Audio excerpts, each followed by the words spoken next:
Happy New Year to everybody. This is Boston Jimmie coming live from Central Florida once again, and we have finally made it to 2021. Tonight is the kickoff of season 2 of Taking It to the Nub, and we're going to talk about top 2020 cigars and we'll discuss rating stuff, and we'll have some fun tonight, free roll with some of the special guests I have on. But let me bring in some of the folks we have to start it off with. We have bringing in Todd Vance from Stallone Nicaragua Cigars and owner of Stallone Nicaragua Cigars, Tony Barrios. Bringing in Mike Ciccone from Maxis Cigar Lounge in Franklin Square, New York. We're bringing in Mike Holmes. For those of you who remember Mike, we're going to bring Mike Holmes in. Mike Holmes was working with me for a while. He's got his own channel now. He's doing really well, and that's he's going to be one of our consumer discussion panels. And I am expecting one other guest to come in. And who knows if anybody else got the message and is able to join that's part of this celebration, then they'll come in. So I'm going to kick it off. 2020 was a spectacular year for cigars. It was a spectacular year, not only for the number of cigars that eventually did come out of Central America, but also a record number of cigars came into this country. We smoked an awful lot of cigars during this pandemic and still are by doing just what we're doing. We're doing Zooms, everybody's smoking more, enjoying craft that people have created. And every year I do a top list, but this year I shifted gears slightly because I recognize that there are a number of small companies that kind of got me on the map originally, but they kind of became medium-sized companies. And then, of course, there's the large companies. So what I did is I decided to break this down into 3 different awards this year, where I had a large company award, a medium company, and a small company. And based on the cigars we reviewed in each of those categories, I selected the number 1 cigar. Now, when we talk about, we'll go right in with, since we got the team from Stallone Nicaragua Cigars on, we'll start off with that. Number 1 cigar in small company category. You guys knocked it out of the ballpark with this Habano, in my mind.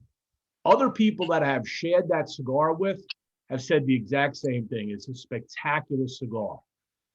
Tony, we haven't had a chance to actually talk to you on this channel. We talked to Todd a few weeks or a month ago. Talk to us about how you came to this company and what you did, how you grew this company to make what you have here, this beautiful craft.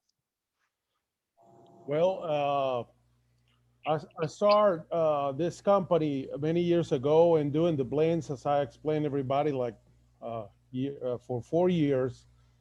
And my main goal is to deliver to the customer more than they are paying for. Because I see an opportunity in the market that is a little bit overpriced in some cigars. You know, sometimes you pay a $10 cigar and it's worth $5. You know, so my philosophy is do exactly the opposite. And when I did this blend for the Alazan Habano, I was thinking in the old Cuban cigars when Cuban cigars were really good, like 20 years ago, because I smoked too many Cuban cigars. I've been in Venezuela, very close to Cuba. So I remember the old Partagas cigar that was a great cigar 20 years ago. So that cigar inspired me to make this one. So nowadays, I am a strong believer that Nicaraguan cigars, Nicaragua tobacco, is one of the best tobacco in the world. And that's the reason why I started this company based on Nicaraguan tobaccos. Now I'll tell you, as I went through this, and every year I rate cigars all year long. I smoke lots of different cigars. There are some cigars that don't show up on my site because they're just not good. Okay, they're just really just something I don't want to hurt somebody's business. But some do get low numbers, but there are some that could be even lower. And I just say, hey, you know what? I talk to them. I say, hey, this cigar is not really ready. But when you look at what this year for the small cigars, you were in a real interesting field of players. So I had you in there with HVC, Jossam Great Crowell, company. Great Crux, company. the Love Shafiat Crux. collection, which a lot of people don't know about, is a very small company here in the state, in my hometown, who uses one of the local cigar manufacturers to make the cigars. He's done a great job with that. HR, Beretta, and Beretta actually came up twice in our list. Okay, so Beretta Cigars, another new company that was really good. Rockefeller, Amendola, Blackbird. For those that don't know, Rodriguez Cigars in Key West, they tend to be on my list a lot. They make some spectacular cigars. Okay. And they don't have a lot of distribution because they have a lot of operation down in Key West where people buy cigars when they're on vacation. Rojas, Donnelly Honduras, Casa Cuevas, and we gave honorable mentions to both Rajos also for their Lancero this year and Tobacco Trading Company. But when you look at these two that you were up against, you all were tied, okay? And I had to think about that real hard. And I had to go back and smoke, and I smoked another. I didn't have another Jossam Crowell, but I had enough notes of it that I understood it. Went back and smoked that 500th, went back and smoked that Habano, and I was like, yeah, the Habano inches it out. It edges it out just by enough because the burn is just, oh my God, I'm a big burn guy, and I just love the burn. So coming in at a 96, let me ask you and Tony, while I have you on, what do ratings mean to a manufacturer? And then I'm going to ask Mike what it means to a retailer, both Mikes, and then Mike about consumers. So why don't you two talk a little bit about ratings and what it means to you as a company? Well, for me as a company, a rating is very important because it's help us to be able to project our product to the customers. Because you can do, the best cigar in the world, but it's nobody rated. The customer are not going to look for those cigars as long as they try it for the first time. So the rating is very important market-wise, in my opinion. I was telling, I guess we were talking before the show that after 13 years in the business, this is my first #1 cigar. And I can tell you, I've had, many number 2s, number 3s. But when you get a #1, lives begin to change. You've got people that will come in and you can ask your mics down there. People will start to ask for that cigar in the shop. And they won't ask for number 2 or number 3 or number 4, but they'll ask for the #1s.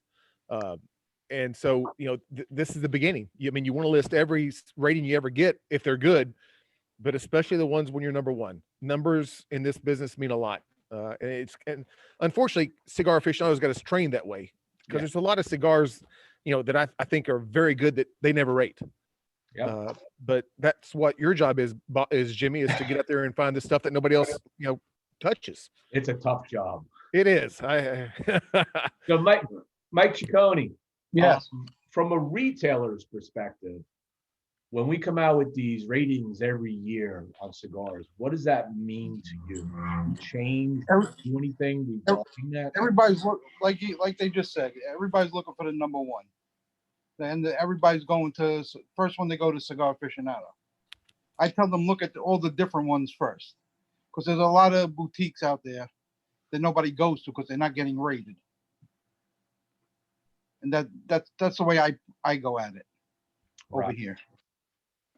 Okay. Because with Cigar Aficionado, if you're a Fuente, a Padron, you're in the rating. But if you're one of the lower ones, like the Romacraft when they first started, and some of the newer guys, nobody knows about it. So we push more of a boutique here. Yeah. Now, Mike Holmes, welcome and Happy New Year. Thank you. Happy New Year to you, brother, and everybody on the panel. Hey, Mike, how are you doing, buddy? Doing good. I didn't have time to be shirtless. I was rushing to get back home. That's why I jumped on It's late. okay. We're good, Mike. That's good. But from a consumer's perspective, and as a young consumer, okay, did ratings have any effect on what you purchased? Yeah, in the very beginning of me smoking cigars, I would look at the cigar aficionado ratings. I would look at all the different ratings, websites when the list came out and everything. And this is when I was first learning about what I like to smoke and all that stuff. So once I learned what I like to smoke, now I enjoy looking at the list, because then I can see, oh, did I smoke this? Did I smoke that?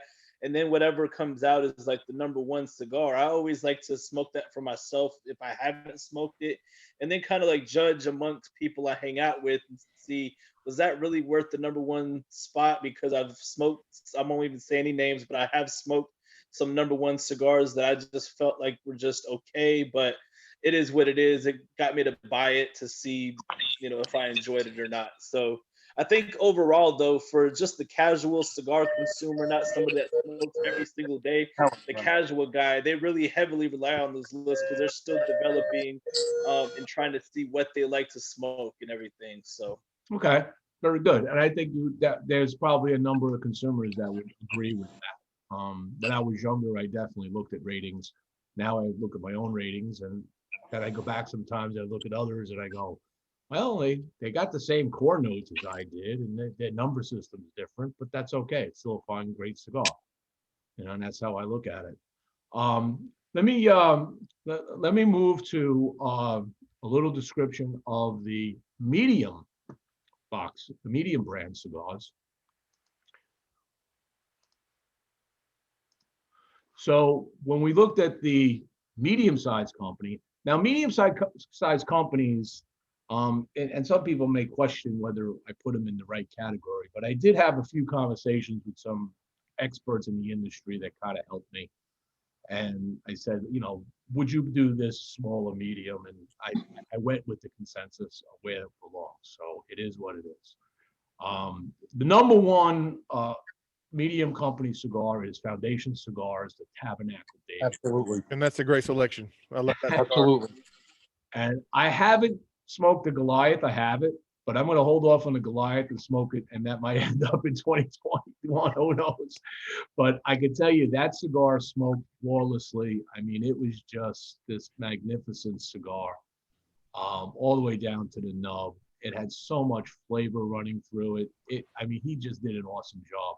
And this is the second time that Nick has placed one in my list. Okay, he placed a couple of years back, 2-3 years back. He placed on the list also as number one. So he always creates some phenomenal cigars.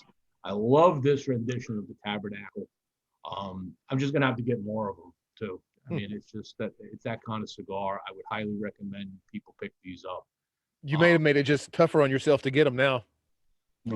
Well, I think those that know, so they're already just scooping them up, right? The beauty of this one, I mean, just the wrapper alone, just is eye-popping. You just look at the oils on that wrapper, just before you even do anything with it. You want to eat the cigar, and the aromas and everything were just spot on. The draw was perfect. I mean, this is an absolutely outstanding cigar. It came in a 97. Okay, so if this was a singular category, all right, it would have eked you guys out. Damn it.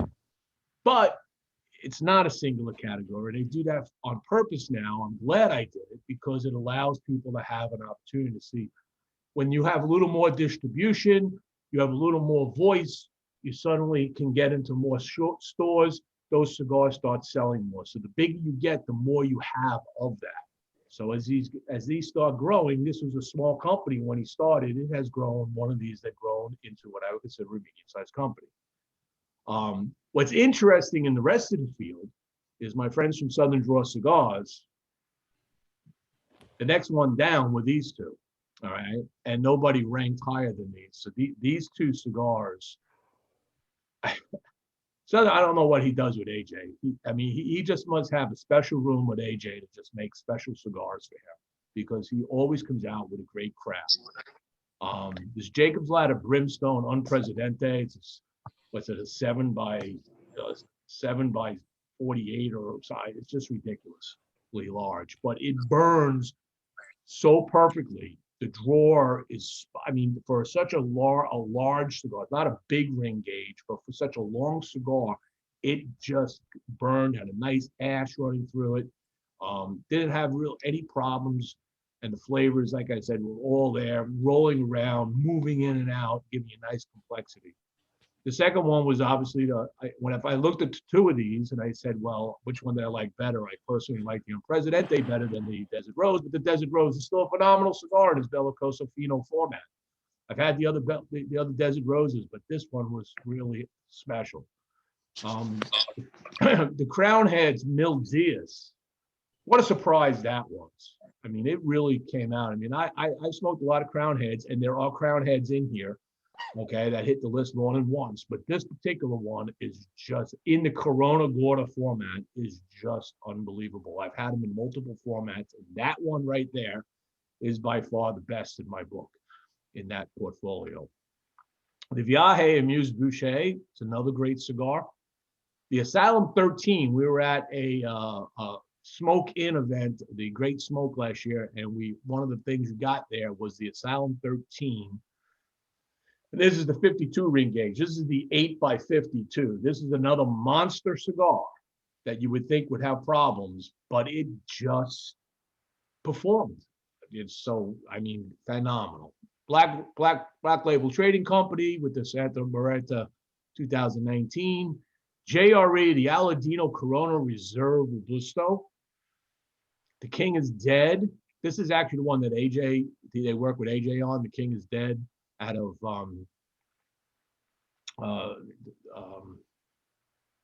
help me here. Michael, help me.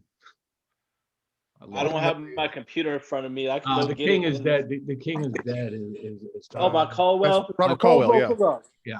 What did I do? It's an old man thing. Old age is a hell of a thing, isn't it? It sucks. Anyway, Caldwell. I knew the name. I just, as far as all the notes and all that, I don't have that in front of me, but I know the name. I like the Los Calaveras this year, coming in at 10. The Hireman Solomon Veiled Prophet Lancero. Now, the Veiled Prophet Lancero, I'll tell you, that blend, the original blend in the big ring gauge and length, I was not really a big fan of. I had a hard time getting my head wrapped around that cigar. But then they came out with the Toro a couple of years ago, and that was like, wow, this is I like this better. But this Veiled Prophet, the Lancero, knocks it out of the park. That really highlights that beautiful San Andreas wrapper that's on there. The Four Kicks LE 2020, the Luciano the Dreamer Lancero. Okay. One of my favorite cigars of the year this year. That was a special cigar. It was. And again, highlighting stuff that you don't pick up in the original Luciano. The Aladino Vintage. You know what you've done there?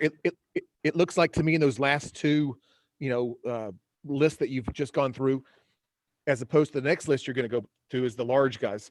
There's a whole lot of experimentation in these two lists as opposed to the next list. I think just weirder stuff to me, which is what I like. Mm-hmm. The really weird stuff, the truly craft stuff. Hey. Sorry about that. That's when people walk in the door of the shop. It's okay. And then Dunbarton and Trust, they're the Unstolen Valor, which is not actually Steve Socker's blend. All right.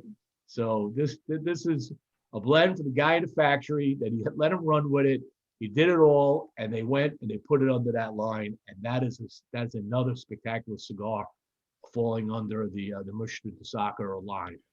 Some of the two honorable mentions we picked up was the Brûlé Blue and also the Bishop's Blend 5-year anniversary. So again, if I had a list of 25, these would have made a list, right? Or 20, but only 15. I always add these two honorable mentions. So those are the medium. Now, when we get to the large company, this is another race to the finish. Okay, similar to what you guys were up against.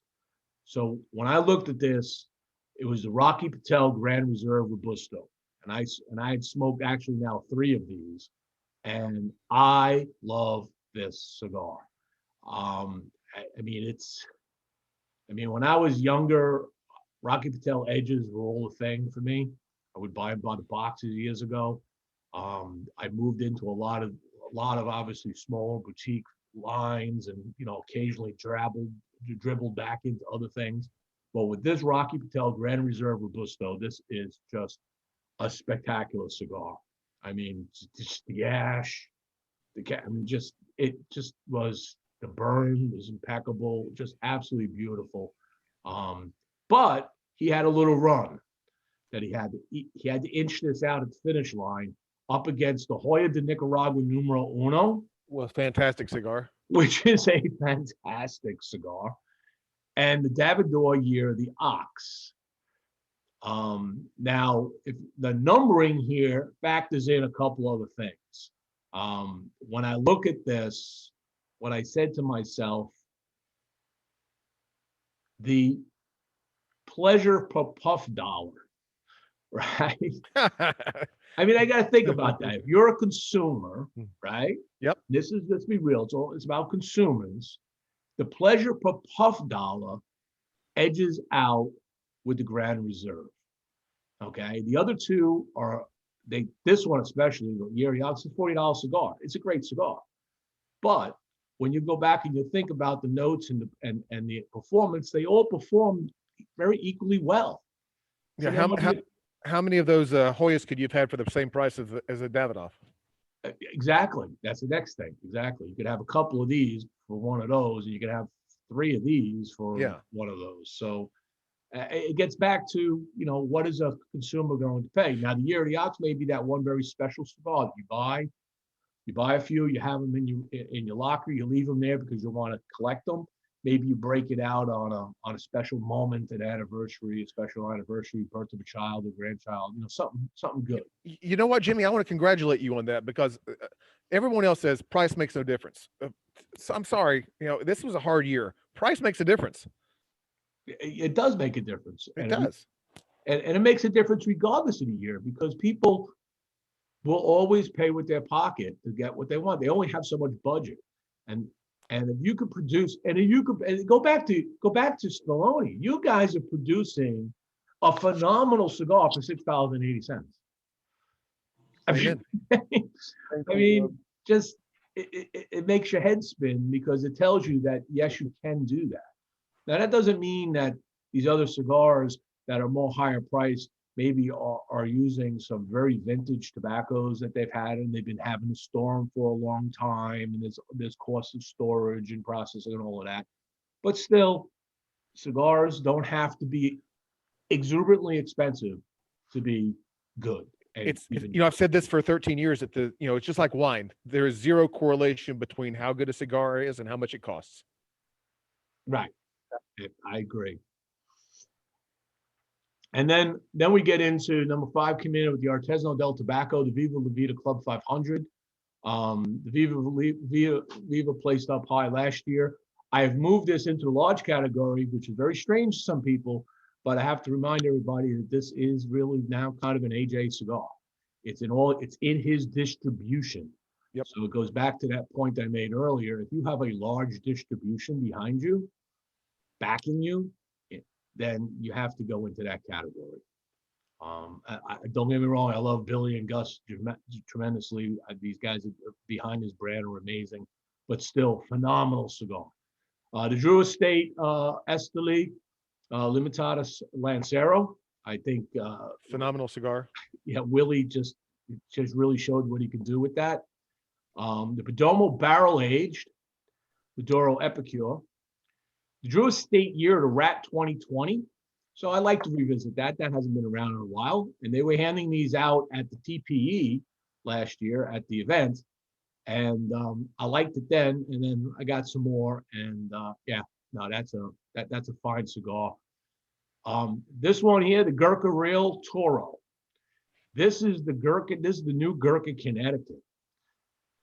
This absolutely shocked me. I smoked this. I had zero burnish. This thing was absolutely a fine cigar, and well worthy of coming in the list of this field. Drew Estate Undercrown. This is the little Pequena that they have. This is a great little short smoke, you know. I do enjoy the Undercrown shade profile itself. I always like to have those outside with a nice cup of coffee when I had them. The El Artista Puro Amber. This is another one that's interesting because this one, they have Puro Amber as one of their original lines of cigars from years ago, but they couldn't get the leaf anymore. So they reblended this, and this reblended version is superior to the original Puro Amber. So big day. Henry Clay, the Warhawk Rebellious, I mean. I was reluctant to try this cigar at first, mainly because years ago, 20 years ago at least, I remember smoking a Henry Clay, and I don't know what I was smoking, but I just couldn't stand what was sticking on my palate. It just was like, what am I doing? And when I fired this up, I had that in my head, but it just goes to show you what different tobaccos and different blends and different years and different vintages can do to a cigar. This one, radically different, made me a believer. So are all of those Henry Clays, are they still stock cut, or is it just different tobacco now? Is that stock cut, was that one off, or is that typically the way they do the cigars? That's a good question. I have to go back and look at that. That's a good question. And if anybody in the show knows that. By the way, Tyler Garcia says, what do I do to get a Stallone hat? You talk to that man down there. They're coming. Says he wants a Stallone hat. He's already won sampler packs. So, I mean, let's say you can stack them up. Who else is on? And then, it follows through with the Villa Gadot Brazil. This is the one they built the new factory down there, and this came out of that new factory down in Brazil. I liked the Maduro. They had a Connecticut. The Connecticut did a rating when near as high as the Maduro. My Father's Cigars Fonseca, another great cigar. And this one is another big surprise for a lot of people. A lot of people talking about this one. It's a Romeo and Julieta Reserva Real Nicaragua Toro. This one is another spectacular cigar. I see people talking about this on social media all the time. I really enjoyed that cigar.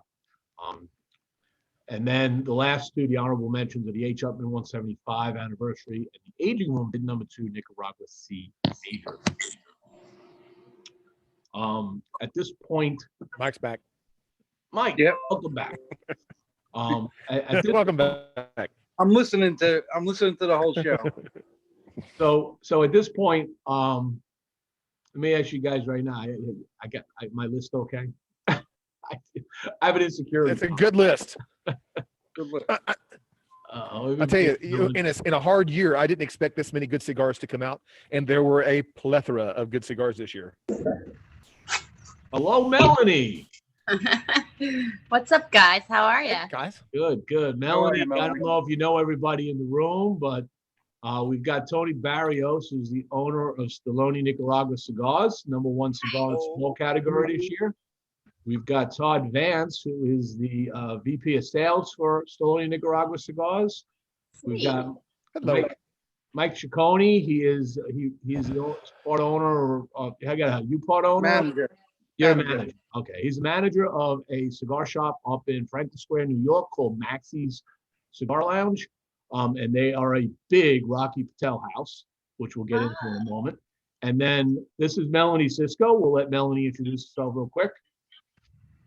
Hi, guys. I am Melanie Sisco. I am more like a new and upcoming influencer, promoter, / new smoker as well. So Kind of a brand welcome. ambassador. She's kind of a brand ambassador for Rocky Patel.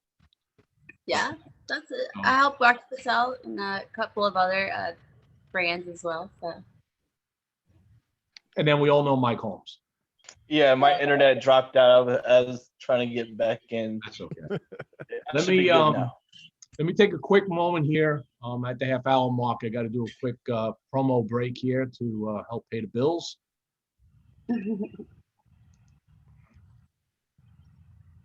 So today's show, once again, is brought to you by Frontline Cigars. Frontline Cigars is always on the front line of flavor, innovation, and giving back to those who serve.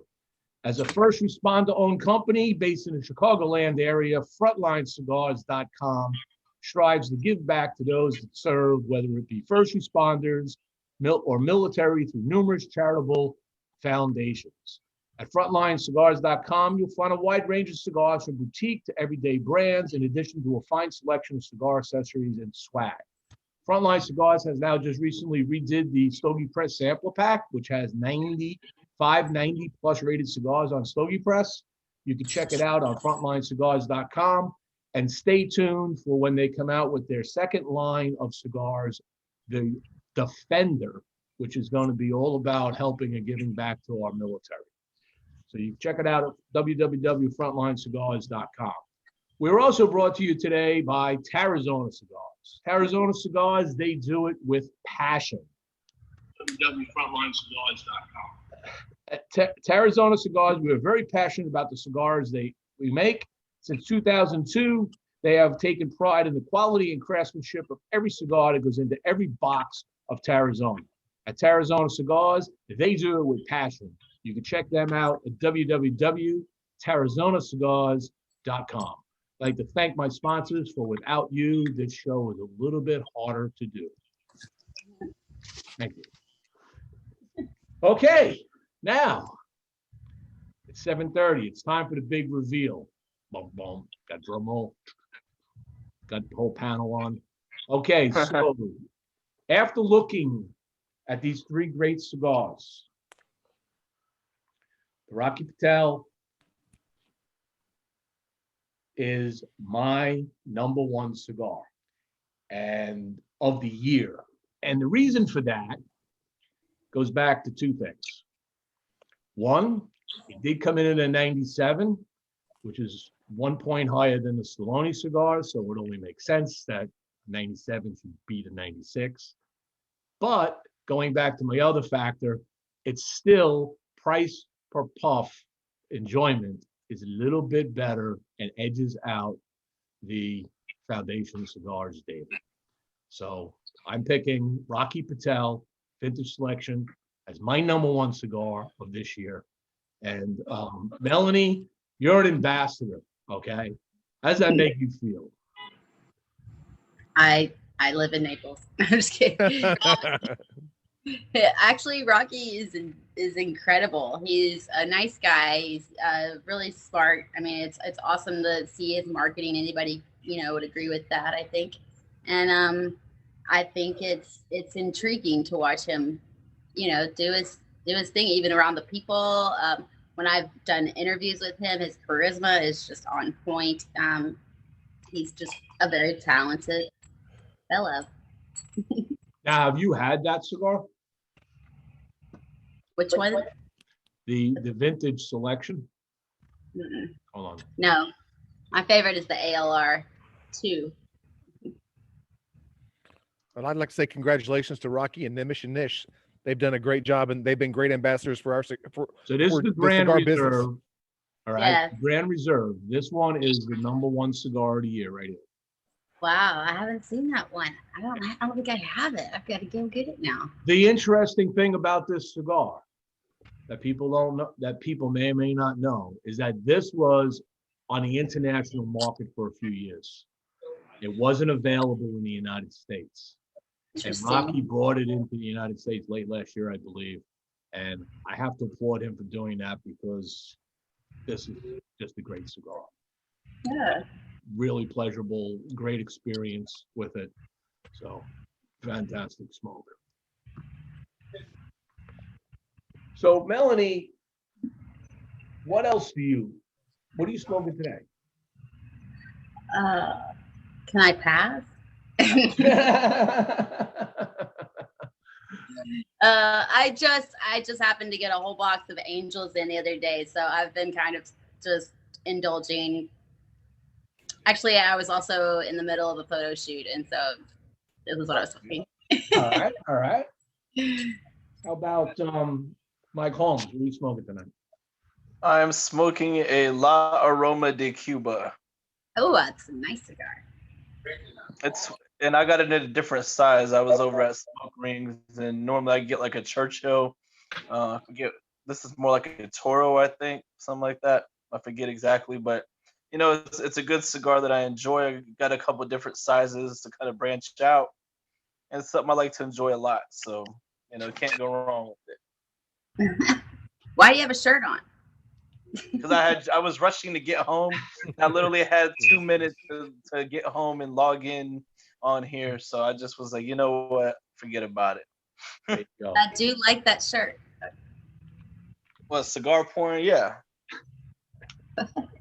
So Todd, what are you enjoying tonight? What was that? What's Todd enjoying tonight? Oh. Oh. Habano. Oh, fabulous. What? There's boxes going everywhere. This is amazing. Left out. It is fantastic.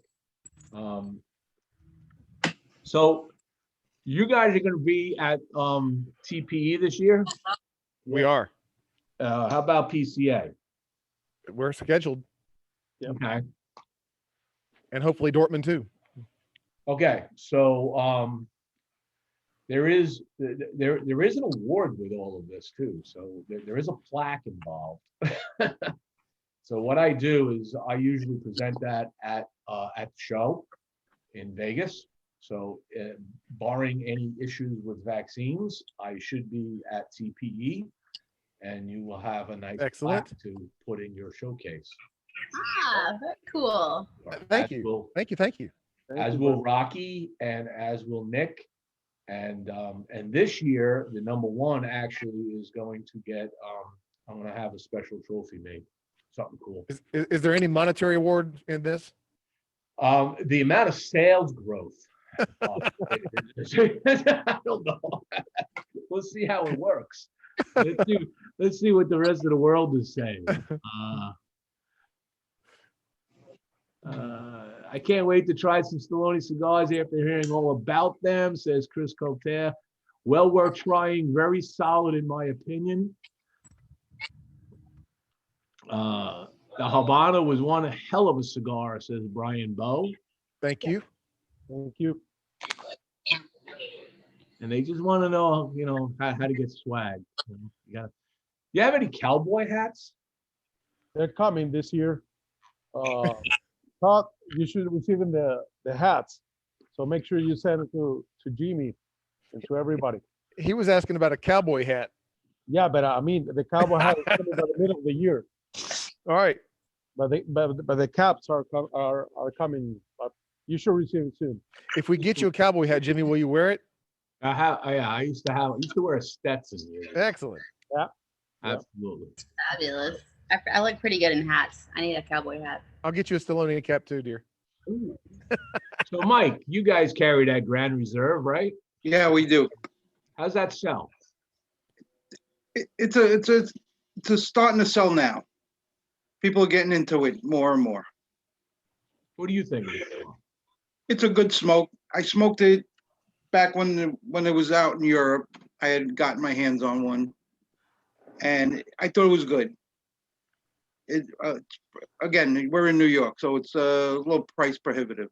It is price prohibitive, and I will say that I did pick those up from Maxis as part of my mission this year to keep the lights on. So I did spread around some of the Stogie Press travel budget that I didn't spend. We do appreciate it, shops around the country, help some people out, and it's the best I could do, and I'll still do it if I can.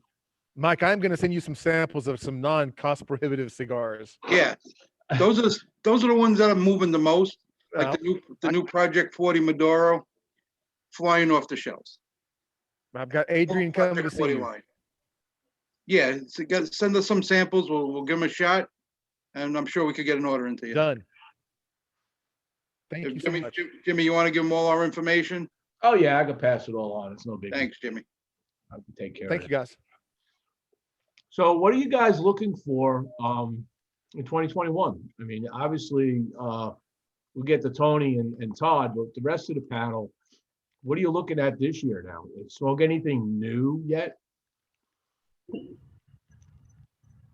This going to me or Tony or anybody else? Or Well, first of all, to Mike and Melanie, okay. have you smoked anything different and new this year that's just coming out? I have a whole, that's my entire year is made up of all new cigars every single day. I just happen to be on a Instagram live every morning, smoking a different cigar every day. And I'm sure there's going to be many years. So what piqued your interest? What's anything piqued your interest? I know we're only a few days into the year, ended last year, but have anything really brand new that you have checked out that you didn't smoke before? The Candela 858, I like that. I know it's not necessarily a very big winner with a lot of people. Maybe if they don't like the taste of hay, you know, I don't want to be a force for that. But I really like the grassy. I don't know. There's something I like a very light smoke. So there you go.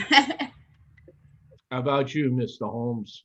I haven't smoked anything that's like new as far as like, you know, brands are concerned. For Christmas, I got a bundle of Maduro cigars from Cigar Bundles in Miami, and I've sampled a few of their stuff before, but you know, I got some for Christmas, and that's just a really good Maduro bundle, and I really enjoyed it. And it came with some cigars with designs on them. One of them had primarily Candela.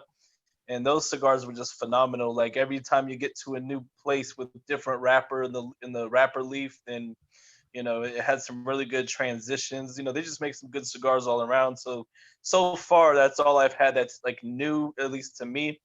But I'm gonna try to last year I didn't branch out as much. Like I don't remember smoking anything too new brand wise. I just kind of kept with the same stuff that I enjoy, and you know, tried some new to me stuff. But you know, as I come across some stuff, I'm gonna definitely branch out a little bit more this year and keep it fun and interesting. So I know that a lot of my friends have, you know, they thought of 2020 as a wasted year. So you can be prepared for a whole lot of new stuff coming out in 2021. That was not a wasted year. That was not a wasted year. That was an adaptation. That was evolutionary year. That was what that was. Oh, and by the way, yes, I have smoked a new cigar, and there was something that came out during 2020 that did do some excellent good and will continue, and that is the Rare Pink. The Rare Pink. That's right. Fuentes came out with the Rare Pink. Right. Yeah, I don't think that tobacco is going to have the same timeline as our pandemic. Like, you know, those tobaccos are already in order. They're already set, you know, but a year wasn't going to affect them, I don't believe, as much. Right. So how about you, Todd? You and Tony, you gonna come out with anything new this year? You got anything in the cooker or sticking with the main line? Yes, we do have something new coming for TP. Surprise. All right. So we'll wait for that surprise. Now, do you smoke any cigars other than your own? Yes, I do. He smokes everything. I try every cigar out there. But if one of my favorite cigars are Padrones. Mm-hmm. Yeah. 26 or the 64? 26. Okay. Or as well, you know, both, you know. And Todd? You know, I have a box of those Lucianos you were talking about.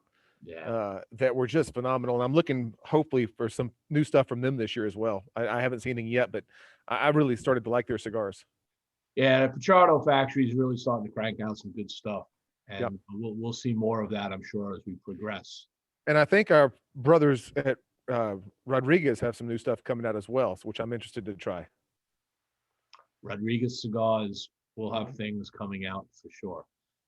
Not only that, but if you get a chance to get down to Key West, I talked to him the other day. He's expanded his shop now. He's took out the store next door, and he's got a lounge. He's got a whole new operation going.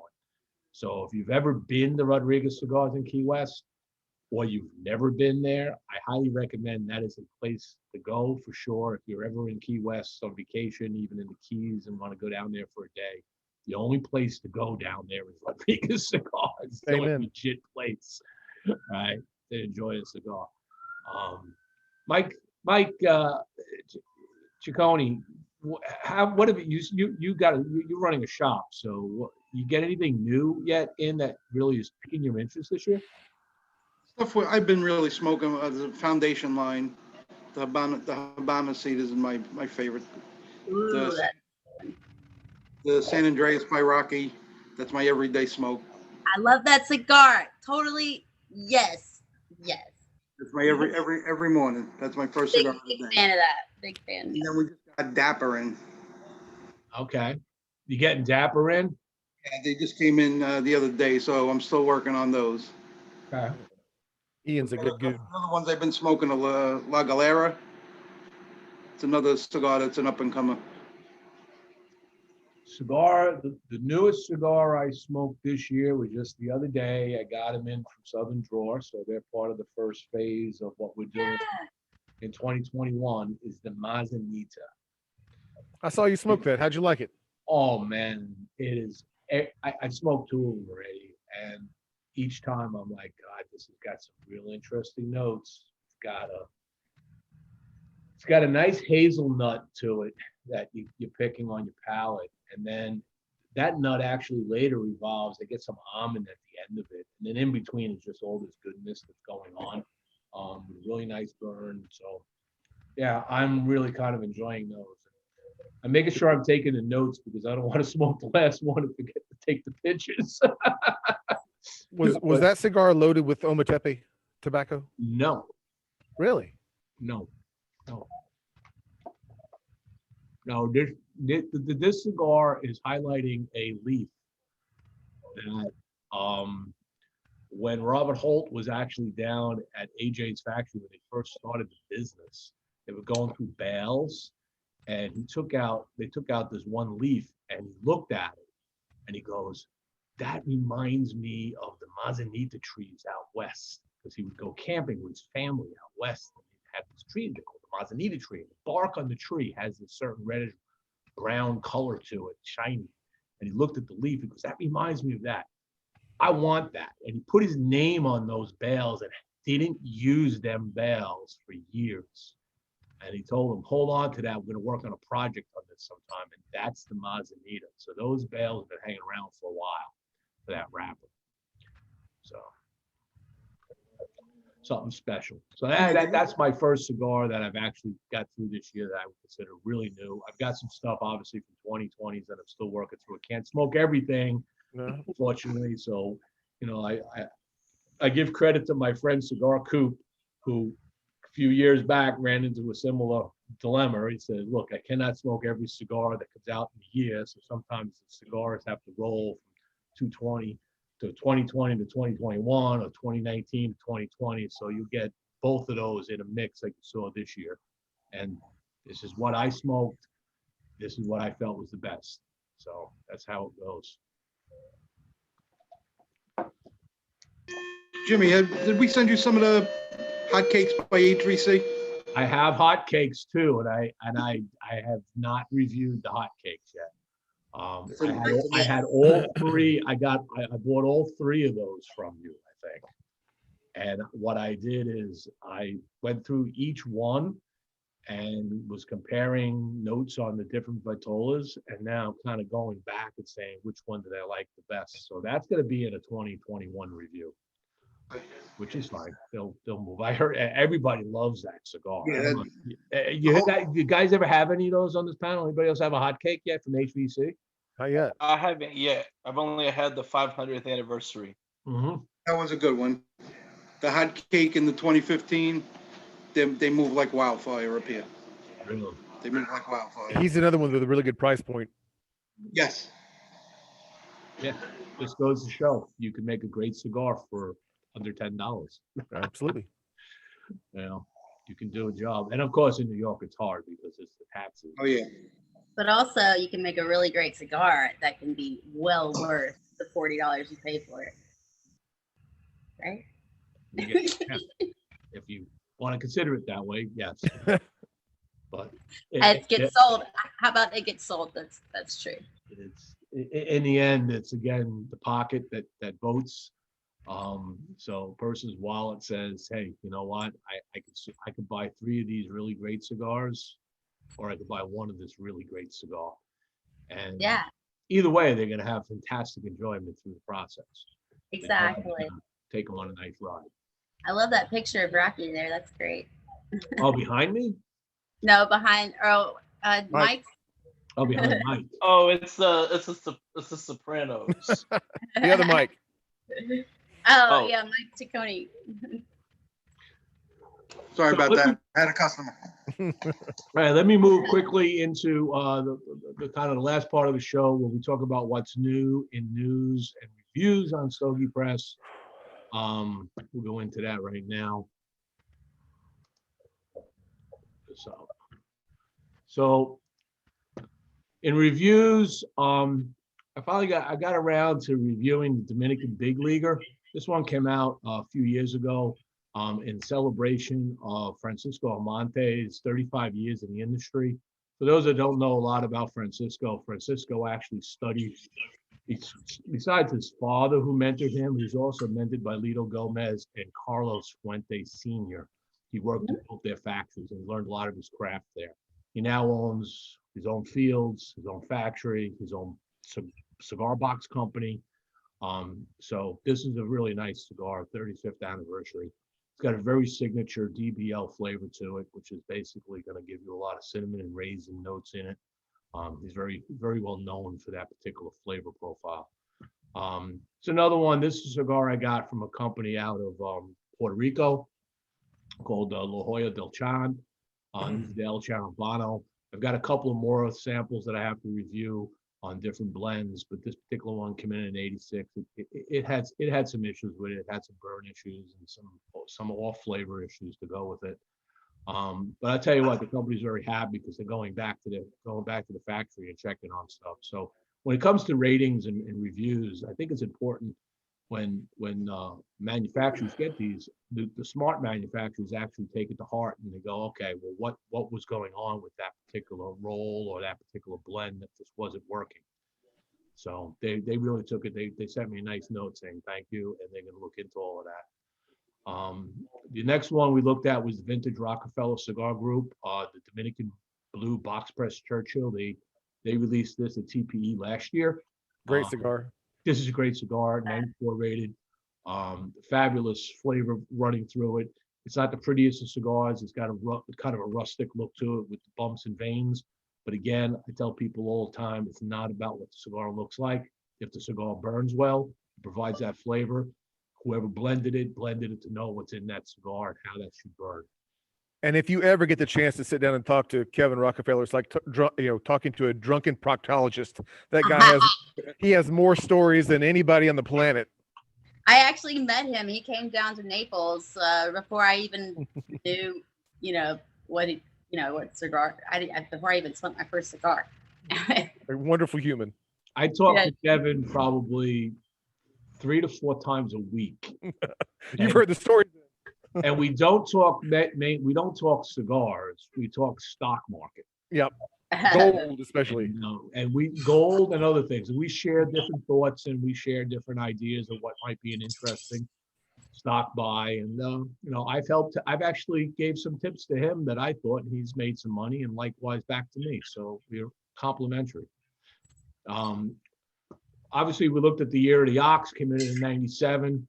And I think this one here was another one of my favorites of the year was that one. That's a little known company out of Los Angeles that is just a phenomenal cigar.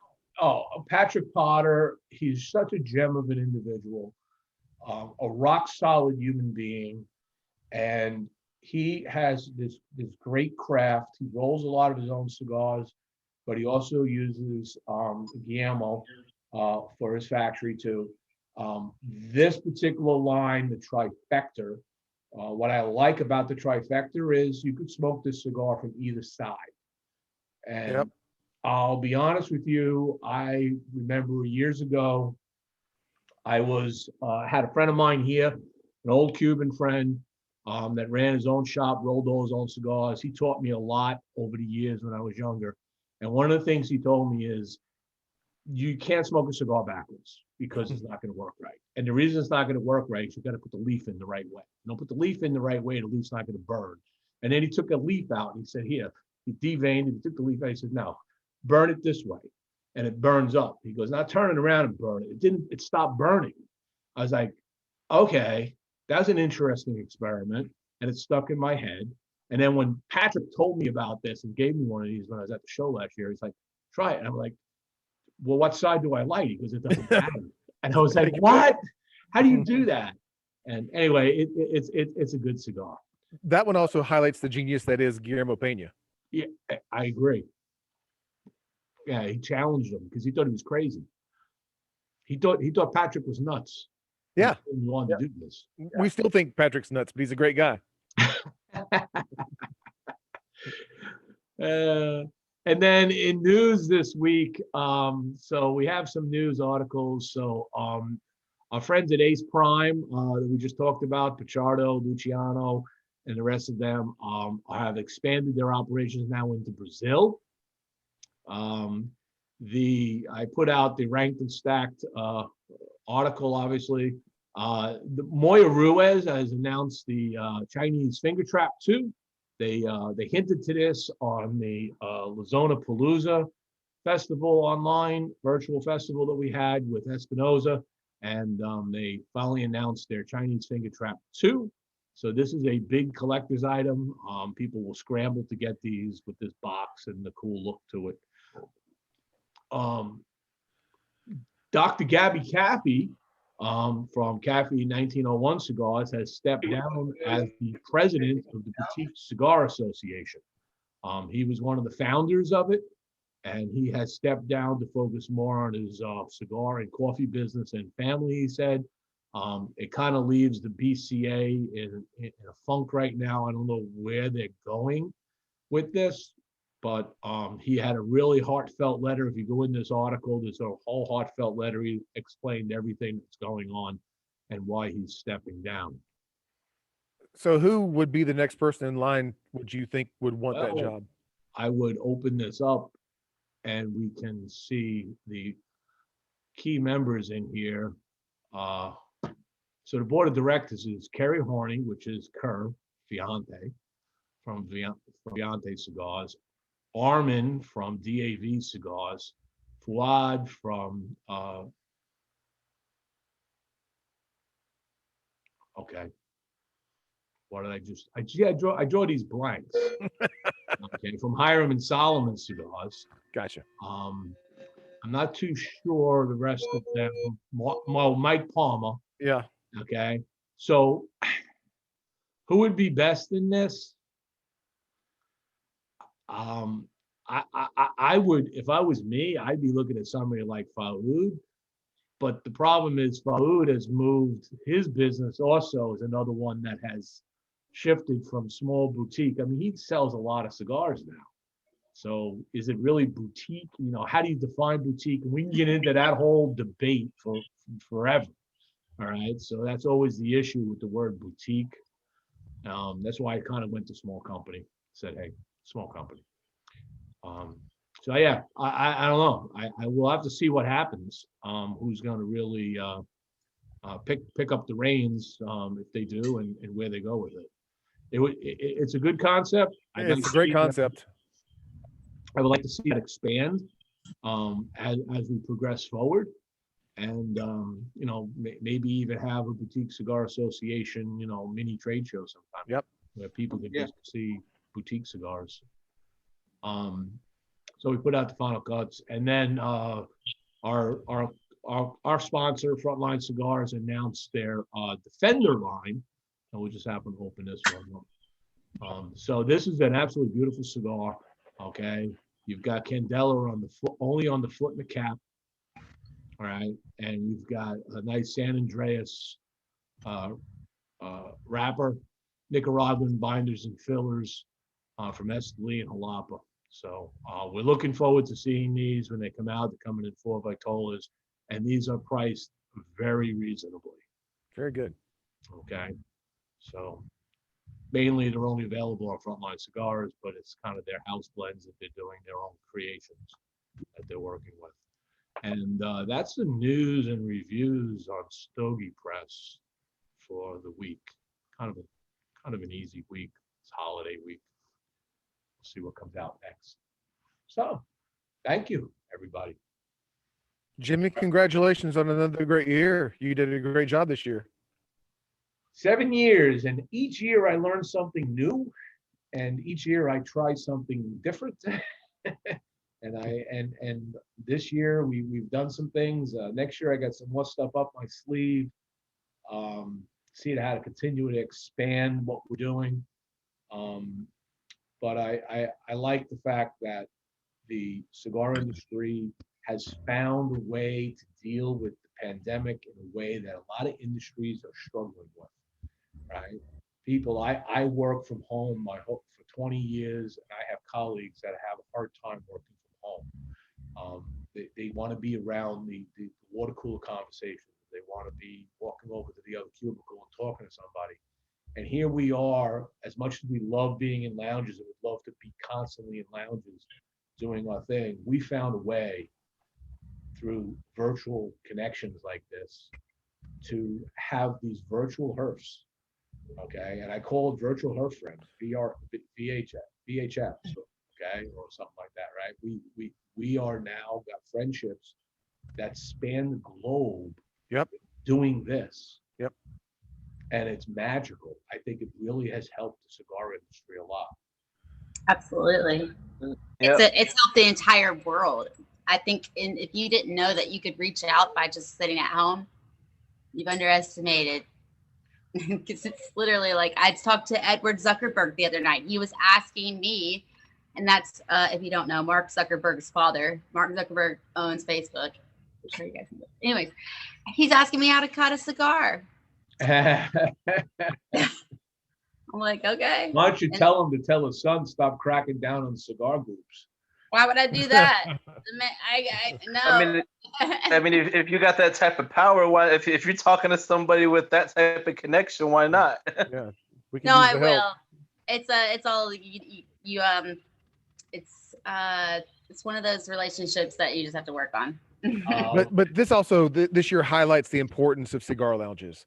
I mean, after a year like this, I can't tell you how many marriages your local cigar shop saved this year. Absolutely. Yeah, we got to be thanked for that, not criticized. Well, I tell you the truth. I just think that there's probably a ton of people who have been at home and not been able to go out. And there's a ton of companies who didn't reach out to the people who are at home. Maybe they're sick, and this is before COVID. And so now it's like the world was able to kind of like, see that there are opportunities that even if you're at home or if you don't have the ability to go somewhere, you can still reach out and make your life happen the way you want it. Yep. Hey, Boss and Jimmie, I want to appreciate you for inviting me on as well. For those who don't know, he's like my cigar industry like father in a way. You know what I'm saying? Like a close mentor. And I do appreciate you inviting me on and all that good stuff. And shoot, 2020 was crazy. The V-Herfs kind of got everybody out there, a lot of promotion, a lot of relationships built, and so we just got to build on that foundation. We laid the foundation, now we just got to keep going higher. Yeah, I'll tell you, Mike, I feel I don't know the right words to say, but I feel very humbled that you were able to take the time you spent with me and make something out of it for yourself. And you're doing a great job on your show, okay? And it's only going to get better. Just keep doing what you're doing and have fun with it, okay?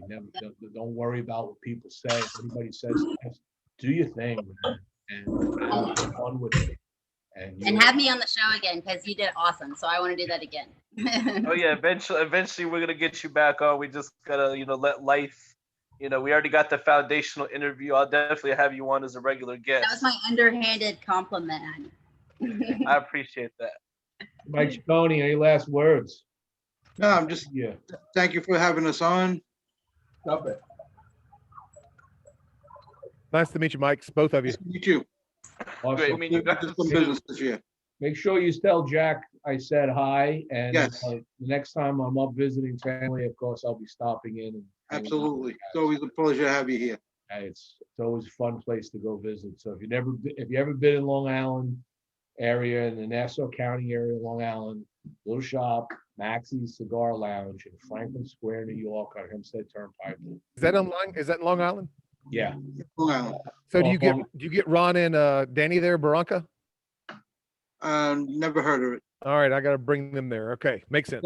Yeah, it's not Long Island, it's Long Island. Long Island. So any last words, Todd? Guys, thank you. Looking forward to a better 2021. Stay safe, stay healthy, and